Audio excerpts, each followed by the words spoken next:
Այս իշխանությունները քանի իշխանության են Հայաստանում, առնվազն ռազմաքաղաքական ղեկավարությունը չի վերադառնալու, Հայաստանի իշխանությունները ուղիղ շահառու են այս մարդկանց այնտեղ պահելու։ Արցախ անունն արդեն իսկ սարսափազդու է մեր այս իշխանությունների համար, քո որդիները չեն կարող դատվել թշնամու բանտում, բայց դու խաղաղությունից խոսես։ Ինքը պիտի լինի խաղաղարար Նիկոլ եւ ընտրվի եւս մեկ անգամ գոնե ինքը այդ հաշվարկների մեջ է, այս իշխանությունը այդ հաշվարկների մեջ է։ Նրանց սոցիալական խնդիրները բարթացնելով, չլուծելով, արդյունքում նրանք գնալու են Հայաստանից։ Այն ազգային ժողով, որ այսօր կա,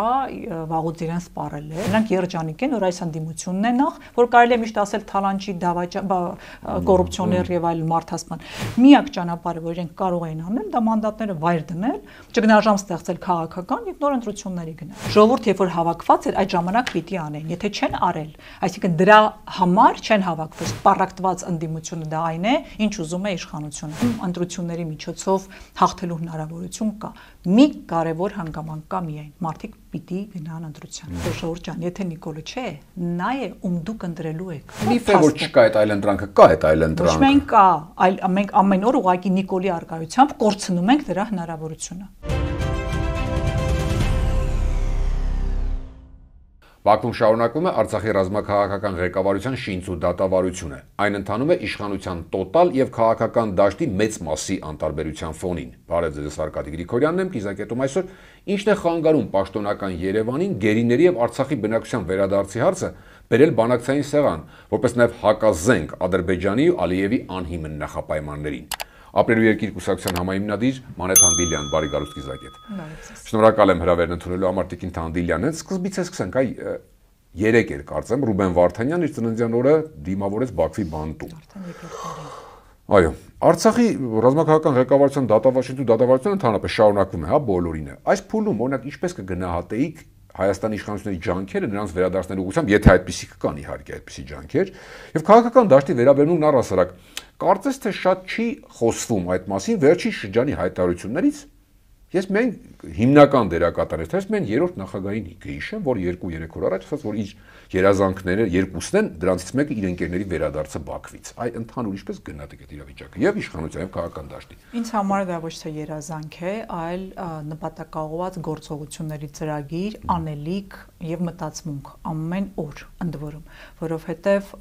այդ անելիքը շատ է եւ առաջին հերթին այս իշխանություններից ազատվելն է այդ անելիքի համատեքստում։ Շատ ուղիղ տեքստով եմ ես ասում, այս իշխանությունները քանի իշխանության են Հայաստանում, առնվազն ռազմաքաղաքական ղեկավարությունը չի վերադառնալու եւ նրանք գոնե այդ ուղղությամբ քայլեր չեն անելու։ Եթե վերադառնան էլ, ապա դա լինելու է աշխարհաքաղաքական այլ դասավորությունների, այլ հանգամանքների ներքո եւ Ալիևի վրա արտաքին ճնշումների պարագայում, որովհետեւ Հայաստանի իշխանությունները ուղիղ շահառու են այս մարդկանց այնտեղ պահելու։ Նրանք վտանգ են տեսնում յուրաքանչյուր հայր են ասել մարդուց, իսկ այս մարդկանց հետ մենք ծանոթ ենք, գիտենք նրանք ինչպիսի վերաբերմունք ունեն Հայաստանին, Արցախին, հայկականությանը, ու մասնավորապես եթե խոսենք Ռուբեն Վարդանյանի մասին, մենք գիտենք թե նա ինչ հանգամանքներում է գնացել, ինչ նպատակներ է ունեցել հայապահպանության, Արցախում հայապահպանության եւ հետեւաբար, քանի որ Արցախ անունն արդեն իսկ սարսափազդու է մեր այս իշխանությունների համար, ակնհայտ է, որ Արցախի ռազմաքաղաքական ղեկավարությունը նրանց համար իրենց մտքերում վտանգ է ներկայացնում։ Բացեք փակագծերը մի քիչ, էլի եմ լսել այս միտքը, հա, եւ ձեր կուսակիցներից, ընդհանրապես էլի քաղաքական գործիչներից վտանգ ներկայացնելը։ Այսինքն վտանգ ինչ պետք է անեն այս մարդիկ իրենց, չէ՞ որ իրենք Հայաստանի իշխանությունն են եւ այլն եւ այլն։ Միայն այնքանով որքանով նրանց հայրենասիրությունը դառնալու է մարդկանց ոգեշնչման աղբյուր, եթե ուրիշ ոչինչ չասեն։ Սա իրենց համար խնդիր է, որովհետեւ նրանք մեկնարկել են այնպիսի դարաշրջան Հայաստանի համար, որը իսպես իրեն կոչում են խաղաղության, բայց դա fake օրակարգ է, որտեղ խաղաղությունը թղթի վրա է միայն եւ պիտի լինի իրական խաղաղություն, ինչի մասին խոսել են նաեւ այս մարդիկ։ Սա նշանակում է արժանապատիվ երկիրը ներկայանում է այնպես, որ կարողանա ապահովել երկարաժամկետ խաղաղություն։ Սա իրենից ենթադրում է բազմաթիվ աշխատանք, այդ թվում նաեւ ամուր տնտեսություն, ուժեղ պետություն, որպեսզի կարողանանք ունենալ խաղաղություն, պետք է ունենանք ուժեղ պետություն, այստեղ երկրորդ կարծիք չկա։ Իսկ այս մարդիկ միտված են անելու ամեն բան, որպեսզի Հայաստանում վերջապես հայկականությունը եւ հայ լինելը եւ դրա հիման վրա ստեղծել գիտություն, կրթություն եւ ամուր տնտեսություն, նրանք դա կարողանում են։ Այսպես ճիշտ հասկացած ես, որ կարծիքներ կան, որ այսպես են վախենում են Ալիևից կամ հարաբերություններ փչացնելուց կամ չգիտեմ, իրենք մեկնաբանում են դա պատերազմ չսանձազերծել, ասեն կոշտ չեն արտահայտվում գերիների մասով, չէ, օրակարգ չեն բերում, ոչ թե դա է, այլ իշխանության վտանգ, կորցնելու վտանգ են զգում ուղիղ, որովհետև որպեսզի չկորցնես Հայաստան պետությունը եւ պետականությունը, պիտի ունենաս ուժեղ արժանապատիվ ամուր հայկական պետություն։ Դրա համար քո որդիները չեն կարող դատվել թշնամու բանտում, բայց դու խաղաղությունից խոսես։ Դու պիտի կարողանաս պահպանել քո պետականության նաև հիմքը առայն, որ պետությունը պաշտպանում է յուրաքանչյուր հայ մարդու, Հայաստանի Հանրապետության քաղաքացու անվտանգություն։ Հիմա այնտեղ 23 հոգին, որ դատվում են, Հայաստանի Հանրապետության քաղաքացիներ են։ Եվ որտեղ է պետության գործառույթը առայն, որ պաշտպանի Հայաստանի Հանրապետության քաղաքացուն։ Ընդ որում, այն հատորները, որոնք գրվում են այդ մարդկանց վրա, կիրառելի են վաղ մյուս օր ձեր եւ իմ նկատմամբ ապօրինի հատել Ադրբեջանի տարածք։ Եվ ահա այս հոդվածներն է, որոնք կիրառվում են այս մարդկանց վրա տասնամյակներով դատապարտելու, 20-ից ավելի ցմահ դատապարտության, եւ Նիկոլ Փաշինյանը հաշտ է այս հանգամանքին։ Ավելին ես ինքս ինձ կարող եմ հանձնել ադրբեջանական, ոչ միայն ես ինքս ինձ ծառայել եմ։ Այո, բոլոր նրանք, ովքեր ծառայել են, բայց այդպիսի հենց մեր հարգարժան քաղաքացիներ են այնտեղ դատում, ովքեր ծառայել են այդ բանակներում, այնտեղ։ Ես որ աշխատել եմ այնտեղ, բոլորս, չկա այդպիսի մարդ, որ այդ հոդվածի տակ չէ։ Այո, որը չի հատել այդ սահման։ Հետևաբար, այո, դատում են բոլորից, դրա համար ենք ասում, դատում են հայրենասերներին։ Հայրենիքը սիրող հայկականությունը, այո, գնացել է Արցախ, փորձել է օգտակար լինել Արցախի ժողովրդի ինքնորոշման իրավունքին։ Ադրբեջանը այսօր ինքնորոշման իրավունքը դարձրել է 150,000 մարդկանց խմբավորման ինչ որ գործողություն, այլ ոչ թե ինքնորոշման իրավունքի համար պայքար։ Նրանք անվանում են իրենց կազմավորում, 150,000 հոգանոց կազմավորում, սա արդեն դատախազի վերջի եզրակացության մեջ է, կոչում են Արցախ, իբրև ճակերտներում, եւ իբրև այնտեղ այս մարդիկ 150,000 հոգի փորձել են այսպես խաթարել Ադրբեջանի տարածքային անջատողական ահաբեկիչ, ինչ ասում են։ Այո, եւ ահա այս հոդվածներն են, այսինքն այդ մարդիկ ոչ թե այնտեղ ապրող բնիկ հայեր են, ովքեր պայքարել են իրենց ինքնորոշման համար, որովհետեւ իրենց կյանքն անտանելի է եղել ադրբեջանական վերահսկողության ներքո, այդ մասին չէ խոսքը։ Այսինքն բոլորս, ովքեր սատարել ենք եւ Միսկի համանախագահող երկրները, ովքեր նաև բանակցություններ է եղել, ամենը խեղաթյուրված է եւ Հայաստանի իշխանությունները կողքից դիտորդի հայացքով ուղակի նայում է ինչ է կատարում։ Հետևաբար այլ բան քան եզրակացնել, որ նրանք ուղղակի շահառու են այդ մարդկանց այնտեղ պահելու եւ շահառու են, որ իրենց իշխանությունը երկարի։ Այո, նույնը կներեք, պետք է նույնը նաև վերաբերում է Արցախի մեր հայրենակիցների խնդիրը անընդհատ թեժ պահելու սեղան, որտեղ տեսեք դիվանագիտական լոգիկան ու պետության, չէ՞, թեկուզ է պարտված պետության։ Լոգիկայից բխում է, որ դու ինչ հաղթաթուղթ ունես, թույլ տվեք այսպես կոչել, իհարկե մեր քույրերն ու եղբայրներն էլ, բայց ամեն դեպքում դնել սեղանին, առաջ տանել, այո, առաջ տանել, անընդհատ միջազգային հանրության ականջին լցնել, որ այ տեսեք 150,000 մարդ, որ սա հումանիտար իրավունք է, տարբեր տեսակետից։ Այս պարագան ինչի չեն անում, լավ, գերիներն էլ գումարած դա երկուսը իրար հետ տեսեք ինչ հակազենք է, այն պարագայում Ալիևը հորինում է, արևմտյան Ադրբեջան, ինչ ասես հորինում է։ Ինչու՞ մեկ էս եղածը չեն հորինում է, այլև հետո հետագան կիրառելու է, ես դա տեսնում եմ եւ ինքը անկեղծ խոսում է այդ մասին եւ հետեւաբար այո, դու հրաժարում ես քո խաղաքարտերից, հասկանալով դա հետեւյալն է, ամեն գնով այդ փաստաթուղթը ստորագրելու միտում է ամեն գնով եւ այդ գինը անգամ Հայաստանի պետականության խաթարումն է, հայ մարդու անվտանգության խաթարումն է, իրենք գինը չեն հաշվում, իրենց պետք է իշխանություն, որովհետեւ եթե այդ խաղաղությունը ստորագրի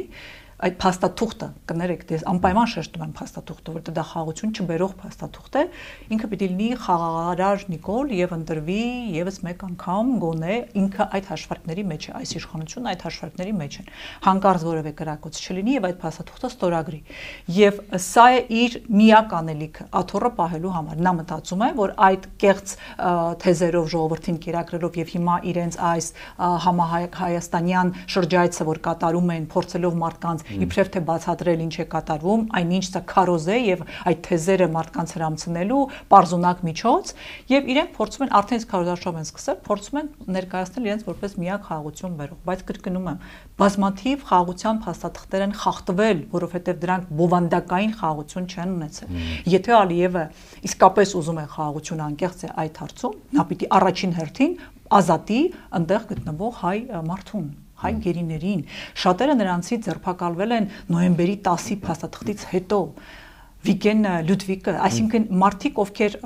Գևորգ Սուչյան, այսինքն մարդիկ ովքեր արդեն ստորագրելուց հետո օրինակ հումանիտար օգնություն են տանելուց եղել Արցախ, Ստեփանակերտ, որտեղ մարդիկ սովամահ են լինում։ Այսինքն այս տեսակ բազմաթիվ խնդիրները, եթե անդրադարձ չկա եւ դու մտածում ես, որ առանց դրանց մասին խոսելու խաղաղություն է լինելու, դու խափում ես հայ ժողովրդին։ Այդ թվում Արցախցիների վերադարձը, չէ՞, տեսեք մեր Արցախի հայրենակիցներն այդ որևէ քաղաքական պահանջ ըստ էության, ինչքան էլ իրենց բաները վերակեն չեն ներկայացնում, հա, Հայաստանի իշխանություններին։ Հիմնական խնդիրը սոցիալականներ, այն էլ ինչ էին ուզում, ասում են մենք ուզում ենք մնալ Հայաստանում, չարտագաղթենք, էլի ժողովուրդը, ընդամենը մնանք Հայաստանում։ Հիմա ու պահպանում են պետական իշխանության մարմինները, տեսեք, ընտրում են ազգային ժողովի նախագահ, իրենք պահում են այդ ամենը, ուզում են պահել։ Բայց Հայաստանի իշխանությունները նաև առաջի դեմքի մակարդակով անդադ հիշեցնում կրկնում են, որ Հայաստանում երկրորդ իշխանություն, երկրորդ պետություն, չնայած ձևակերպումը չպիտի լինի եւ այլն։ Ինչու նման վերաբերմունք,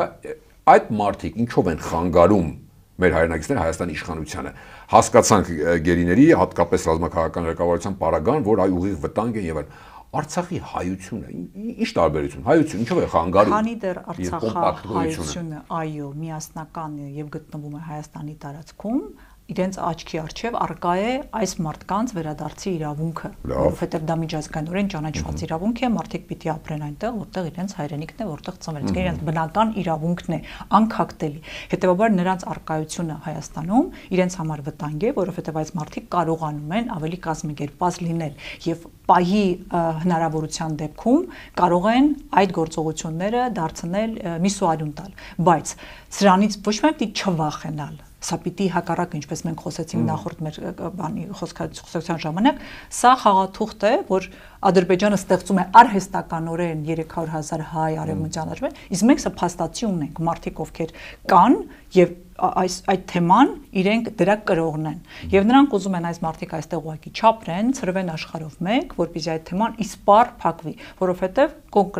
կրկնում եմ, իրենք ունեն այլ օրակարգ Ալիևի հետ հարաբերություններ։ Աչսրենն է, հա, սա Ալիևի հետ պահանջներն են, բայց դու կատարում ես նորից մի պահանջ, որից զրկում ես Հայաստանի Հանրապետությանը որպես խաղաքարտ, որի հետևանքով դա տեղի է ունենում եւ այս մարդկանց ուղղակի նրանց սոցիալական խնդիրները բարթացնելով, չլուծելով, արդյունքում նրանք գնալու են Հայաստանից։ Հիմա դա դժվար է արտաբերել անգամ, բայց մենք ուղղակի պարտավոր ենք այս մարդկանց տիրություն անել հենց Հայաստանի Հանրապետությունում, իրենց արկայությունը պահովել, բնականon կյանքը ապահովել, որպեսզի մենք կարողանանք նաեւ այս գործիքը օգտագործել հետագայում խաղաղության պայմանագրի բովանդակային դրույթները իրագործելու համար։ Նաև վերադարձի, որպեսզի չլինեն, եթե չլինեն կոմպակտ, չէ՞, վերադարձնել գրեթե անհնար բան է դառնում, տեսեք, արդեն 7 տարի, մի քիչ ներքաղաքականից խոսենք, 7 տարի, բայց հատկապես պատերազմից հետո 5 տարին, ամենօրյա ռեժիմով ընդդիմությունը կրկնում է, որ Փաշինյանի 1 օր ավել մնալը կործանարար է երկրի համար, այս նախադասությունը շատ է կրկնում, մնացածը դավաճան բան պարզ է։ Սակայն որևէ տարբերակով չհաջողվեց, հա, տարբեր փողոցային պայքարներ, վերջինը սրբազան պայքարը, իդեպ 3 Բագրատ Սրբազանը անոնս արեց նոր պայքարի, փողոց ենք դուրս գալու ասեց եւ չենք թողնելու, որ 26-ի հասնի ընդհանրապես, 26-ին լինելու է ընտրություն, բայց առանց ԿՊ-ի։ Հիմա մնացել է 1 տարի այդ հերթական ընտրություններին։ Ակտինովը շրջանառվում է իմպիչմենտի թեման, ձեր կարծիքով իմպիչմենտն է արտահերթը, թե հերթական ընտրությունները, ձեր ու ձեր քաղաքական ուժի կարծիքով աշխատող արդյունավետ տարբերակը որն է, որովհետև հաղորդումները մենք սկսեցինք նրանից, որ այս ամեն ինչի հիմքը սկիզբը հեռացնելն է։ Անխոս։ Եվ իրականում այն ազգային ժողով, որ այսօր կա, վաղուց իրեն սպառել է եւ այո, այն միակ անելիքը, որ նրանք ունեին, դա իշխանությունից զրկելը պիտի լիներ ԿՊ-ին, որը նրանք չեն արել։ Առաջին տարին լրանալուց հետո ամեն օր նրանք կարող էին դա անել։ Ունենալով իրենց ստորագրությունները 36 գոնե այն ժամանակ, առնվազն հարցը բերել օրակարգ, բայց եկեք ուղիղ նայենք, հա, ինքներս մեզ չխափենք։ Կարողանալու էին նրանք ԿՊ-ի ստորագրություններ բերել, որպեսզի դա տեղի ունենար ի վերջո։ 50 բազմաթիվ ստորագրություններ են, որոնք նրանք ի վիճակի չեն անելու, եկեք ճիշտն ասեմ ինչու, որովհետև այդ նույն մարդիկ, ովքեր ԿՊ-ի խմբակցությունում են, նրանք գիտեն, որ պաշտպանված են այնքան ժամանակ, որքան ունեն իշխանություն։ Եթե նրանք զրկվեցին իշխանությունից, ժողովուրդը հիշելու է նրանց բոլորին, նրանց յուրաքանչյուրի արարքը, նրանց Նիկոլ Փաշինյանի իշխանության երկարաձգումը ամեն օր, որովհետև այդ խմբակցությունն է այնտեղ զբաղված դրանով։ Մենք կարող է թերագնահատում ենք, բայց այն падգամավորները, ովքեր այսօր ԿՊ-ի կազմում են, նրանք են երկարացնում Նիկոլ Փաշինյանի իշխանությունը։ Սա փաստ է, որովհետև իրենք ուզում են պաշտպանվեն, լինեն անվտանգ եւ ունենան իշխանություն, մնացած այլ բաները չասեմ։ Այսինքն այս մարդիկ չեն անելու դա, ինչ մի հոգի չէ, երկուսը չէ, այսինքն անհրաժեշտություն կա բազմաթիվ ստորագրությունների, 18 եթե չի դառնա։ Այսինքն դա անիրատեսական նպատակ էր դնելը եւ փորձել արդարացնել սեփական գոյությունը խորհրդարանում այդ նպատակի համար, կամ դու դա անում ես, կամ ընդունում ես, որ անհնարին է եւ մանդատները վայր ես դնում, ապա լեգիտիմացնելով ազգային ժողովը։ Ավելի շուտ դնեին։ Այո, որովհետեւ եթե ազգային ժողովը լեգիտիմ չէ, այս խորհրդանը չէր կարող գործել առանց այդտեղ գոյություն ունեցող ընդդիմության։ Նրանք երջանիկ են, որ այս ընդդիմությունն է նախ, որ կարելի է միշտ ասել թալանչի, կոռուպցիոներ եւ այլ մարդասպան։ Իսկ իրենց իշխանությունը հենց սա է երկարացնում։ Եթե այս մարդիկ բոլորը դնեին մանդատները, այո, իրավական հիմքեր չկա դրա համար, բայց կա քաղաքական ճգնաժամ։ Ոչ լեգիտիմ ազգային ժողով, որտեղ առնվազն 1/3-ը պիտի լինի ընդդիմություն, բայց եթե դա չկա, իսկ դա սահմանության պահանջ է, ուրեմն այդ ազգային ժողովը լեգիտիմ չէ։ Եվ այո, նրանք չէին կարող այդ դեմքով ներկայանալ ժողովրդավարական բաստիոն տեսքով գնալ տարբեր միջոցառումների, եվրոպական երկրներ եւ այլն, պատվիրակություններ եւ այլն, որտեղ չկա ընդդիմություն։ Ընդդիմությունը գնում է իրենց հետ շրջագայությունների որպես պատվիրակության անդամ։ Ինչ օգուտ եք տվել Հայաստանին այդ շրջագայություններով, անկեղծ եմ ասում, բարձրացնել այդ հարցը, բարձրացեք ձեր երկրի ներսում, նրանք տեղեկանում են այդ հարցերից, ձեր երկրի ներսում տեղի ունեցող գործընթացներից, միջազգային կառույցների հետ խոսեք։ Ինչպես որ մենք ենք անում, դեսպանատների հետ դիպեք ներկայացրեք իրավիճակը, պարտադիր չի գտնվես դրա համար ազգային ժողովում, եթե անելիքը Նիկոլ Փաշինյանին հեռացնելն է։ Միակ ճանապարհը, որ իրենք կարող էին անել, դա մանդատները վայր դնել, ճգնաժամ ստեղծել քաղաքական եւ նոր ընտրությունների գնալ։ Հիմա կասեք այս պահին իսկ իմպիչմենտը էլի չփորձ են, թե նույն իրավիճակն է։ Օրինակ փորձն ինչին է խանգարում։ Փորձ ոչինչ չի, բայց ոչինչ չի տալու։ Փորձը տալու է նրան, որ նորից տեղի ունենալու մի ներկայացում ազգային ժողովում, ինչին մենք ամեն օր ականատես ենք լինում, հայհոյանք, վիրավորանք եւ եւս մի թատրոն ենտեղ։ Ո՞տ չի հավաքվի Տիկին Թանդիլյան։ Օրինակ, որ տեսնի սկսում են, չի հավաքվի բազմազան ժողովուրդ։ Ժողովուրդ երբ որ հավաքված էր, այդ ժամանակ պիտի անեն, եթե չեն արել, այսինքն դրա համար չեն հավաքվելու, որովհետեւ ինչու։ Մարդիկ տարբեր կարծիք ունեն, տարբեր խորհրդարանական տարբեր ուժերի վերաբերյալ, մեկի տեխնացուն մեկը չի հավանում, իսկ մարդիկ ավելի շատ բացասականն են ընդունում որպես դե որ սա կա ես չեմ գնում, հա, եւ այդ ցույցերը հավաքել եւ մարդկանց հավաքելը բարդ է լինում։ Բայց երբ որ մարդիկ արդեն պահանջով օրինակ սրբազան շարժման ժամանակ նույն ձեր պահանջով ներկայացել էին, որտեղ էր այդ ժամանակ իմպիչմենտի գործընթացը, ամենաիրատեսական պահն էր։ 1 տարի առաջ, ուղիղ։ 1 տարի առաջ։ Ինչի դա տեղի չունեցավ։ Ինչով էր զբաղված այդ ժամանակ ընդդիմությունում էր սպասում։ Կարող էին այդ ժամանակ անել, տեղի չունեցավ, չստացվեց։ Էլի եմ ասում, չեն գալու այդ ԿՊԱ-ականների այդ նիստին, բայց դա չի արցանկամ նիստը չի կայանալու, ես համոզված եմ, որովհետև պիտի դրանք գան, չէ՞, որ նիստը քվորում ունենա կայանա։ Ռիսկն էլ չի կայանալու, բայց կարող էին անել, անեն, թող ցույց տային, որ իրենք դրան պատրաստ են։ Բայց դա չեն արել, դրանից հետո մանդատները վայր չեն դրել, ապրում են իրենց համար խորհրդարանական խորհրդանում։ Գնում են 26-ի ընտրության եւ դուք ո՞րն եք ռեալ համարում հեռացման ամենարեալ ճանապարհը։ Բոլոր միջոցները ինձ համար արդարացված են նաև փողոցային, բայց ցավոք սրտի ես արդեն չեմ տեսնում փողոցային պայքարի արդյունավետության հնարավորություն, օգնելու եմ, օժանդակելու եմ յուրաքանչյուրին։ Ինչպես արել եմ նաև սրբազան շարժման ժամանակ մեր թիմը եւ ինձ համար միջոցը կարեւոր չի այս պարագայում, պետության վտանգը Նիկոլ Փաշինյանից է գալիս եւ ես դրանում համոզված եմ։ Հետեւաբար միջոցները արդարացված են, բայց ցավոք սրտի բարձր արդյունավետություն չեմ նկատում։ Կրկնում եմ, աջակցելու ենք ամեն կերպ այդ արդյունավետությունը բարձրացնելու, բայց ես նաև իրատես եմ։ Եվ այդ առումով անգամ եթե առաջիկա խորհրդանական ընտրությունները 26 թվականին ընդդիմությունը պետք է սխալներ թույլ չտա, արդեն իսկ թույլ է տալիս, իրար ինչ ասես իրար ասում են, ես ում հասկանալ ինչպես են մտադիր հետո աշխատեն կամ չաշխատելու են թե ոչ, իսկ պարակտված ընդդիմությունը դա այն է, ինչ ուզում է իշխանությունը։ Այո, մենք էլ նույն ճանապարհով չենք գնում ու դա բոլորի համար ակնհայտ է, առնվազն ես եղել եմ ընդդիմություն եւ նախկին իշխանությունների եւ այս, բայց այդ տեսակ հայհոյանքներ եւ կարմիր գծեր հատելով մեկը մյուսին այսպես համագործակցության, նաեւ զրույցի, հա, հնարավորությունը արդեն չեղարկելով ավելի հերթացնում է իշխանության գործը ընդհանրապես, բայց ես կարծում եմ, որ մեր ժողովուրդը այս անգամ ունենալու է հնարավորություն իր ձայնով փորձել ձևավորել այնպիսի ազգային ժողով, որտեղ որևէ մեկը 50+ ձայն չհավաքի, ինչը ամենաարդյունավետն է Հայաստանի պարագայում, որովհետև այդ դեպքում կլինեն հակակշռող ուժեր, կոալիցիոն կառավարություն եւ մեկը մյուսին զսպող ու հակակշռող ուժեր կգոյանան, ինչը այս պարագայում Հայաստանի առջև այս մարտահրավերն են, ես կարծում եմ լավագույնն է, որ միանձնյա որևէ մեկը չկարողանա այլևս այն լծակներն ու լիազորություններն ունենա, ինչ որ ունի այսօրվա վարչապետը եւ այս մեծամասնությունը, որը փաստորեն առանց կոալիցիոն ուժի կառավարում է։ Դրանք 21 թվականը հիշում ենք Նիկոլ Փաշինյանի կառավարմամբ նրա օրոք դուք հավանական համարում եք, որ նրան կարելի է հաղթել ընտրություններով։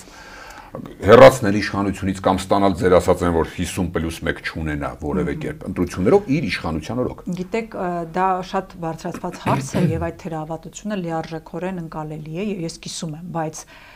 Նիկոլ Փաշինյանը ինչ ունի վարչական ռեսուրս, որը լիարժեքորեն կիրառում է, ունի իրավական գործիքակազմ, որով ընդդիմադիրներին եւ ընդդիմախոսներին ճնշում է եւ սարսափ է տարածում, բայց ի վերջո ունի քարոզչական թեզերը, ունի քարոզչական թեզեր, ունի պահարակելու, բոլորին պահարակելու փայլուն հռետորաբանություն եւ վարքագիծ, այսինքն հատելով բոլոր կարմիր գծերը առանց ամոթի եւ առանց որևէ բանի արժեվ կանգնելու, այդ չեմ նաեւ պատերազմ բերողներ, այո, բոլորը բերող են, այո։ Հետևաբար շատ այո, այդ առումով շատ գործիքներ ունի, բայց եկեք նաև փաստենք այն հանգամանքը, որ նախ 21-ին էլ մեծ դժվարությամբ ամեն դեպքում անցան 50 քանի տոկոսը, դեռ 80% չի։ Եվ այս տարիների ընթացքում իր գործունեությունը շատերի համար ավելի բացահայտ դարձրեց նրա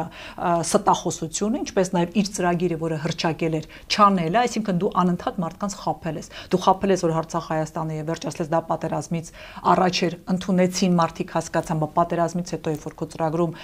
գրում էր օկուպացված տարածքների մասին Արցախի, այսինքն դու նորից օգտագործել ես մարդկանց հուզականությունը, փորձելով գալ իշխանության, ինչը աջողությամբ կատարեց։ Հիմա այսօր արդեն այդքան հեշտ չի լինելու խաբել ժողովրդին, սա մեկ, իշխանական ռեսուրսը, տեսեք, վերջին երկու ընտրությունները, եթե օրինակ բերենք Գյումրիում եւ Փարաքարում, բացարձակ բավարար չէր, որպեսզի նրանք կարողանան մեծամասնություն ձևավորել, ինչը նշանակում է ճիշտ քայլերի պարագայում, այո, իր վարչական ռեսուրսով ամեն ինչով փորձերով ինքը 30%-ից ավելի հավակնություն չի կարող ունենալ։ Այդ ասում լավագույն տարբերակում, եթե մինչ այդ շարունակի ինքը եւ իր ընտանիքը պահել այնպես իրենց ինչպես պահում են, գնալով ավելի շատ պիտի մարդիկ հիասթափվեն։ Մնում է, որ մնացածներն են այսպես ասենք ոչ նիկոլական ուժեր, որոնք հետո կարողանան օրինակ խոսենք այդ մասին, ինչպես անել, որ չանցնեն պարլամենտային ուժեր, ովքեր Նիկոլի ուղակի պլաստարն են, որոնց վրա ինքը հենվում է, հենասյուներն են եւ կազմում է Երևանի օրինակ ընտրությունները եղավ։ Շատ ամենավառ օրինակ։ Եվ հետեւաբար նաեւ պիտի լինի ինդիմության անելիքը այն, որ այդպիսի ուժերին չեզոքացնի, չանցնեն այդ ուժերը նաեւ։ Հիմա նորից այդ fake եվրոպական արևմտյան արժեքներ գրողները բացահայտեցին իրենց դեմքը այս ընթացքում նույնպես մարդիկ տեսան, թե ովքեր են եւ արևմտյան արժեքներից խոսում ինչ վարքագծով, մարդկանց ծեծելը եւ անգամ չզղջալը որևէ ձևաչափով ոչ Եվրոպա է, ոչ Արևմուտք է, ոչ Ամերիկա է, այնպես որ այս ստախոսությունները այո ժամանակի ընթացքում բացահայտվում են եւ այո մարդկանց ժամանակ է պետք տեսնելու ամեն բան։ Հիմա նրանք ամեն ինչը ես կարծում եմ ավելի այլ կերպ են դիտում, տեսնում եւ այդ պարագայում ընտրությունների միջոցով հաղթելու հնարավորություն կա։ Մի կարևոր հանգամանք կա միայն մարդիկ պիտի գնան ընտրության։ Այս իշխանությունը հիասթափեցնում է մարդկանց, այս իշխանությունը քաղաքականության նկատմամբ խորը զզվանք է առաջացնում մարդկանց մոտ իր ամբողջ ընտանիքի մասնակցությամբ, իր տիկնոջ, անձամբ իր հայհոյանքը, սա մի վայր է ու մարդիկ հիասթափվում են քաղաքականությունից ու չեն ուզում մասնակից լինել, անգամ ընտրության, որովհետև նա նաև, չէ, մյուս կողմ դու պախարակում ես, բայց մյուս կողմին էլ ես վնասում։ Հետևաբար մարդիկ պիտի ուղակի լինեն աչալուրջ, գնան ընտրության, բոլորին չեն հավանում, կա չէ մեկը, որ ամենակիչը չեն հավանում թող ընտրեն նրան, բայց առանց մասնակցության իշխանությունը հաղթելու է։ Միջանկյալ մի բան է, բայց չեք կարծում Փաշինյանը կիրառել այսպես կոչված փորձված զենքը, եթե ես չեմ, օրինակ ուրեմն Քոչարյանն է։ Այո, անելու է։ Եվ այդպես դրանից պետք է կարողանան զրկել քաղաքական ուժերը, խլեն այդ զենքը Փաշինյանից։ Մարդիկ պիտի այսօր բոլորս ես դուք հասկացնենք մարդկանց ժողովուրդ ջան, եթե Նիկոլը չէ, նա է, ում դուք ընտրելու եք։ Գնացեք ընտրության, մի ընտրեք Քոչարյանին, եթե սարսափում եք Նիկոլի այդ տեքստերից, մի ընտրեք մեկ այլ ուժի, որոնք մասնակցում անցած անգամ 20 քանի ուժեր մասնակցել։ Քոչարյանը պայմանական է, էլի ասում, այո, նա հենց հատուկ է ասում եւ այսօր արդեն հողը նախապատրաստում է, այո, եւ դա դրվա։ Հետեւաբար, եթե հենց այդ անունը մասնավորապես ձեզ անհանգստացնում է, ինչ արել է 21 թվականին ու հաջողել է, ընտրեք ուրիշ ուժ։ Բազմաթիվ ուժեր են մասնակցում։ Եվ եթե այդ ուժերին դուք տակ հնարավորություն նրանք հավաքեն ավելի շատ ձայն, քան որևիցե մեկ անգամ եթե չաղթարեն 50% պլյուսը, հնարավոր է այլ դասավորումներ։ Հետևաբար ընդհանրապես գնացեք իշխանության, հնարավորություն տվեք առողջ այլ ուժերի մտնել պարլամենտ եւ տեղի կունենալ լրիվ այլ պատկեր։ Այնպես որ մի վախեցեք Նիկոլի տեքստից, եթե ինքը չի անպայման չի ոչ Քոչարյանը, ոչ Սերժը կամ մյուսը։ Ես ուղղակի ասում եմ ժողովրդին, գնացեք ընտրեք ու ուզում, բայց գնացեք։ Ձեր մասնակցությունն է միայն, որ կանխարգելելու է նախկին ներկա ուժերի գոյությունը։ Միայն ձեր մասնակցությունը եւ ձեր ընտրությունը։ Վերջին հարցը, տեսեք, արդյոք քաղաքական դաշտը ձեր կարծիքով պատրաստ է, այսպես հետ նիկոլական Հայաստանի ենթադրենք ձեր ասածը եղել է, կա այլընտրանքային առաջարկ հանրությանը այն ամենացավոտ մասով Փաշինյանը չէ, ասում է իրենից բացի բոլորը գրեթե բոլորը պատերազմ են ուզում։ Հիմա կա առանց Փաշինյանի ու առանց պատերազմ Հայաստանի այլընտրանքը, որ եւ Փաշինյանը չլինի եւ պատերազմ չլինի։ Այդ ցույց են տալիս ժողովրդին, ինքը իրենը վատ թե լավ ասում է։ Դրան բոլորը անվանում են ու կզած խաղաղություն կներեք արտահայտությանս համար, բայց այդ արժանապատիվը կա, ցույց տալիս են։ Ուրեմն նա ստախոս է եւ Հայաստանը խաղաղության եւ խաղաղ ապրելու հնարավորություն ունի միայն մեկ պարագայում, եթե ունի ուժեղ, ճկուն, խելացի, գիտելիքահեն պետություն, որտեղ կրթությունը եւ բովանդակային գիտությունը առաջնային են, Հայաստանը դառնում է տեխնոլոգիապես ուժեղ երկիր եւ չունի թշնամի։ Որպեսզի չունենաս թշնամի, դուք դիլնես ուժեղ։ Թույլերը միշտ ունեն թշնամի, որոնք պատրաստ են ամեն րոպե, ինչպես մենք այսօր, երկու հարևան, ով ամեն րոպե թույլ պետությանը հոշոտելու են ամենահարմար պայմաններում։ Ինչը ի դեպ տեղի է ունենում արդեն աշխարհում, հարմար պայմաններ են ստեղծում։ Հետևաբար մենք կարող ենք միայն գոյություն ունենալ խաղաղության մեջ, եթե մենք ունենք ուժեղ պետություն։ Եթե մի մարդ Հայաստանում մտածում է, որ Նիկոլ Փաշինյանով հնարավոր է ունենալ ուժեղ պետություն, ես վստահ եմ, որ այդպիսի մարդ չեք գտնի, մարդիկ ուղղակի ասում են գոնե մի բան կանի, մի կերպ ինչ որ բան, տարածքներ տալով ոչ, տարածքներ տալով չենք ազատվելու Ադրբեջանից եւ Թուրքիայից, ավելին են ուզելու։ Այստեղ բերելու են 300,000 ադրբեջանցի, ես կասկած չունեմ, որ դա Ալիևի ամենա այդպես հեռահար նպատակն է, հնարավորինս շուտ բերել, բնակեցնել, ու դուք պատկերացրեք մի քանի տարի հետո Հայաստանը ինչ է կատարվելու։ Փափուկ ուժով կվերցնի, կռիվտե չի։ Ընդ որում ասելու է, այո, այսքան մարդ նրանք պետք է անվտանգ ապրեն, իսկ դուք վտանգավոր եք, պետք է զորքեր բերեմ։ Իսկ մենք ինչ ենք արել, զրկել ենք մեզ այն խաղաքարտից, որ կոչվում է արցախցիների օրինական իրավունք ապրելու իրենց երկրում։ Եվ հետևաբար ինչ է անում Փաշինյանը, Հայաստանին զրկում է բոլոր խաղաքարտերից։ ՀՀԿ Մինսկի խումբ է լուծարում, այն ապացուցելով, որ ինչ Հայաստանն էր այդ վեճի կողմ, Հայաստանը երբեք այդ վեճի կողմ չի եղել։ Ինքնորոշման իրավունք է եղել, ստեղծվել է խումբ, որը այդ ուղղությամբ բանակցել է։ Այսինքն Նիկոլ Փաշինյանը լեգիտիմացրել է Ալիևի բոլոր պահանջները։ Ոչ միայն վիճ կողմ ենք, ագրեսոր ենք։ Եվ հետևաբար, երբ որ մենք խոսում ենք խաղաղություն եք ուզում թե պատերազմ եղել է եւ ամենավատագույն արդյունքով միայն Նիկոլ Փաշինյանի օրոք։ Այսինքն միֆ է, որ չկա այդ այլընտրանքը, կա այդ այլընտրանքը։ Ոչ միայն կա, այլ մենք ամեն օր ուղղակի Նիկոլի արկայությամբ կորցնում ենք դրա հնարավորությունը։ Պետք է գան ուժեր հայրենասեր, հայանպաստ եւ հայկական պետականության կրող, որ կարողանան ամրացնել պետությունը։ Այս մարդիկ զբաղված են, իրենց օրակարգը տեսնում եք, ինչ որ հեծանիվներ, ինչ որ տեքստեր, ստատուսներ, որ ապշահար ես լինում, ոնց կարող է առաջին տիկինը զբաղված լինի այդ հարցով, այսինքն ձեր ընտանիքում ինչից են խոսում, եթե դա է քեզ ամենաշատ հուզող սրան նրան վիրավորելը։ Եվ այն օրակարգը, որ այսօրվա իշխանություններն են, ամենևին հայկական պետականության ամրապնդման մասին չէ։ Եվ հետևաբար մեր գործը պիտի լինի ուժեղ տեխնոկրատ պետություն ստեղծելը այս տարածաշրջանում, որի թշնամին պիտի 1000 անգամ ավել մտածի որևէ քայլ անելուց եւ դառնան առանց թշնամի, որովհետեւ կրկնում եմ, ուժեղ պետությունները թշնամիներ չեն ունենում։ Ձեր նշած այդ 4-5 ուժը գոնե տեսնում եք այդ որակումներին համապատասխան չափանիշներ, որ ասեք Հայաստանի քաղաքական դաշտում 4-5 ուժ, օրինակ, որոնք կարողանան մտնել եւ հետո կոալիցիա։ Եթե տեսնեի, շատ երջանիկ կլինեի, բայց տեսնում եմ ուժեր, որոնք առկա են, այդ թվում է մեր ուժը, որի համար կարևորագույնը մեր գերիների վերադարձն է եւ ամուր հայկական պետության ստեղծումը։ Հետևաբար մեր գոյությունը իշխանության կառավարման մեխանիզմներում, պարլամենտում, կառավարության լծակում զսպելու է որևէ այլ ուժի, եթե իհարկե չենք խոսում այն մասին, որ մենք կարողանանք հաղթահարել 50+-ը, բայց ես տեսնում ու ճանաչում եմ մարդկանց, ովքեր սիրում են այս երկիրը, ովքեր պատրաստ են նվիրյալի պես աշխատել առանց որևէ անձնական սեփական շահի, որի օրինակը ունենք, եւ այս մարդկանցով կառուցել այն պետությունը, որը պիտի դիմակայի արտաքին վտանգներին, չունենա հակա ինչ-որ ուղղություններ, բալանսավորած արտաքին քաղաքականություն վարի, որովհետև տեսնում ենք աշխարհում ինչ է կատարվում եւ ինչպես են արագ փոխվում իրավիճակները եւ մենք այդ շռայլությունը չունենք գանք այս նժար ու մնանք մենք պիտի իմանանք որ մենք պիտի խոսենք բոլորի հետ չունենանք թշնամիներ ու հասկանանք լավ բարեկամը վատ բարեկամից տարբերելու կարողությունը եւ չվերագրենք այլ երկրների շահեր, որոնք իրեն չեն հետապնդում Հայաստանում, ինչպես հիմա անում ենք թե Արևմուտքի վերաբերյալ, թե Ռուսաստանի։ Միֆեր ենք ստեղծում, մեզ թվում է բոլորը մեզանով հետաքրքրված են, մենք իրենց համար շատ կարևոր ենք ու պարզվում ենք, որ այդպես չէր։